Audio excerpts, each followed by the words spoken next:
দেখো বন্ধুরা, দুটো গোপাল সোনা।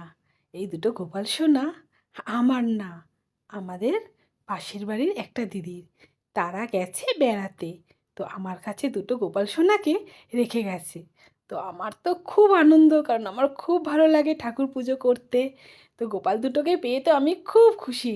দিদি আমাকে বলে গেছে গোপাল সোনার খেয়াল রেখো আর 3 বেলা খেতে দিও।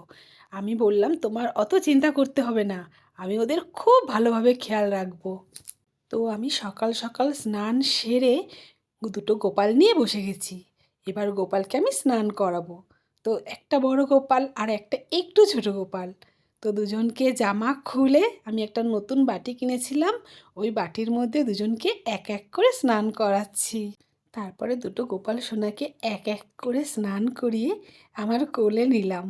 আমার যে কী আনন্দ হচ্ছিল সেটা তোমাদের বলে বোঝাতে পারবো না। কারণ আমি একটু পুজো করতে খুবই ভালোবাসি, আমি ঠাকুরকে খুবই ভালোবাসি।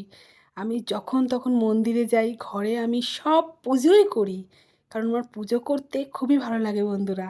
তারপরে ছোট্ট একটা গামছা দিয়ে দুটো গোপাল সোনাকে ভালো করে গা মুছিয়ে দিলাম। আমরা যেরকম পরিষ্কার পরিচ্ছন্ন থাকি, তেমনি গোপাল সোনা দুটোকেও তো পরিষ্কার পরিচ্ছন্ন রাখতে হবে, তাই না বলো? তো ভালো করে গা মুছিয়ে দেওয়ার পর আমি দুজনকে এবারে জামা পরাচ্ছি। এই ছোট্ট গোপালটাকে আকাশি কালার জামা পরাচ্ছি। বন্ধুরা, গোপাল সোনা দুটো এত কিউট, বারবার আদর করছিলাম আমি। ছোট গোপালকে জামা পরানো হয়ে গেছে, এবারে বড় গোপালটাকে পিঙ্ক কালারের জামা পরালাম। তারপরে মাথায় চুল পরাবো দুজনকে। দেখো, চুল পরাতে গোপাল সোনাকে আরও কত সুন্দর লাগছে, তাই না? দেখো বন্ধুরা, দুটো গোপাল সোনাকে স্নান করিয়ে জামা কাপড় পরিয়ে একদম তৈরি করে দিয়েছি আমি। এবার দুটো গোপাল সোনাকে আমি পুজো করব। বন্ধুরা, এখানে সবার বাড়িতে গোপাল আছে বড় বড়। আমিও গোপাল কিনবো ভাবছি, আমিও এইভাবে রোজ স্নান করাবো, পুজো করব। তারপরে গোপাল সোনাকে অনেক অনেক আদর করব। আমার তো খুবই ভালো লাগে। সেদিন দুপুরটা এই দুটো গোপাল সোনাকে নিয়ে আমি ব্যস্ত ছিলাম। তারপরে দেখো, গোপালের হাতে আমি বাঁশি দুটো দিচ্ছি। গোপালের তো বাঁশি দরকারই, তাই না বলো? তারপরে আমি চন্দনের ফোঁটা দিয়ে গোপালকে পুজো করছি।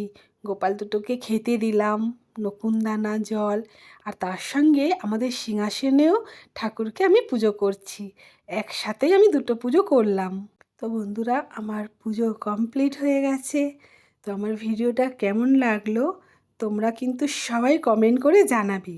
আর আমার ভিডিওটা একটু শেয়ার করে দিও বন্ধুরা। এইভাবে সবাই আমার পাশে থেকো।